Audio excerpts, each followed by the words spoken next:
Triprayar Ishara gold and ഡയമണ്ട്സിന്റെ 2025 new year സെലിബ്രേഷനോടനുബന്ധിച്ച് കസ്റ്റമേഴ്സിനായി ഒരുക്കിയ ഡയമണ്ട് നെക്ലസിന്റെ നറുക്കെടുപ്പ് ഫെബ്രുവരി 14 വെള്ളിയാഴ്ച വൈകിട്ട് 5 മണിക്ക് നടക്കും.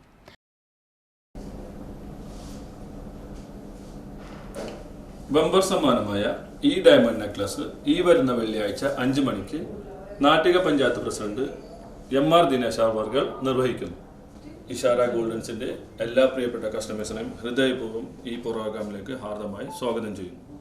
മറക്കണ്ട, 14/2/25 വെള്ളിയാഴ്ച കൃത്യം 5 മണിക്ക് ഇഷാരയുടെ പ്രിയപ്പെട്ട എല്ലാ കസ്റ്റമേഴ്സിനെയും ഹൃദയപൂർവ്വം ക്ഷണിക്കുന്നു. അപ്പോൾ നമ്മുടെ വാലന്റൈൻസ് ഡേയോടനുബന്ധിച്ച് നമ്മൾ ലൈറ്റ് വെയിറ്റ് ആയിട്ടുള്ള ഒരുപാട് ഓർണമെന്റ്സ്, ബഡ്ജറ്റ് ഫ്രണ്ട്ലി ആയിട്ടുള്ള 7000-8000 രൂപയ്ക്ക് ഡയമണ്ട് പെൻഡന്റുകൾ ഒക്കെ നമ്മൾ ഇൻട്രൊഡ്യൂസ് ചെയ്യുന്നുണ്ട്. കൂടുതൽ കളക്ഷൻസ് കാണാനായിട്ട് Ishara gold diamonds. Nattika panchayat president M R. Dineshan നറുക്കെടുപ്പ് ഉദ്ഘാടനം നിർവഹിക്കും. നാട്ടിക ഗ്രാമപഞ്ചായത്ത് ക്ഷേമകാര്യ standing committee chairperson Bindu Pradeep, ward member Sreedevi Madhavan, Triprayar Nattika merchant association secretary Suresh Iyani എന്നിവർ വിശിഷ്ടാതിഥികളായി പങ്കെടുക്കും. ചടങ്ങിലേക്ക് എല്ലാ മാന്യ ഉപഭോക്താക്കളെയും ഇഷാര എം.ഡി. രാജൻ ചെമ്പാറ ഹൃദയപൂർവ്വം സ്വാഗതം ചെയ്യുന്നു.